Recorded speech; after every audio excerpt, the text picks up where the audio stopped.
د ننګرهار سره رود ولسوالۍ یو شمېر اوسیدونکي شکایت کوي چې په دغه ولسوالۍ کې د خښتو بټیو فعالیت عام وګړي پر بېلابېلو ناروغیو اخته کړي دي. د دې ولسوالۍ اوسیدونکی حبیب الرحمن وایي له یوې خوا د هوا ککړتیاو، له بل لوري د خښتو بټیو له سهاره تر ماښامه د موټرو ټایرونه او نور بې کیفیته توکي سوځوي چې دغه سیمه کې د هوا ککړتیاو بېلابېلو ناروغیو لامل شوی دی.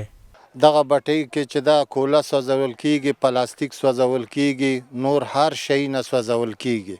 بیلې بیلې ناروغۍ موږ ته پیدا کیږي. ماشومان یو وړو شفاخانې ته بل راوړو او سړک هم زموږ خامه ده. یو دوړه د دې یو د دې زیات ستونزه چې ده د دې بټیګانو ده چې پلاستیک ده او چاپړې دي. خدا زه څه بلا ده چې سوځوي.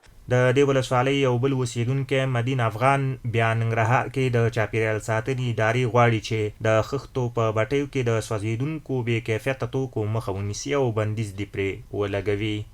او دغه بټۍ خو بېلابېل ستونزې موږ ته جوړ کړي دي. پوه شوې، زموږ د حکومت نه دا غوښتنه ده چې دغه بټۍ بندې شي. پوه شوې، چې زموږ دغه ماشومان په امن کې شي.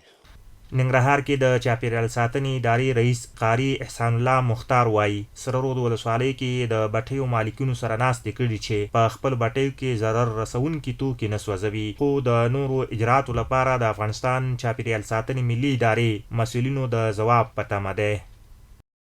د چاپیریال محترم عمومي ریاست ته یو مکتوب لیکلی دی، ورلیږلی هم دی. نو هغو به موږ ته هدایت وکړي چې د دې په هکله باندې مخکې څه وکړو.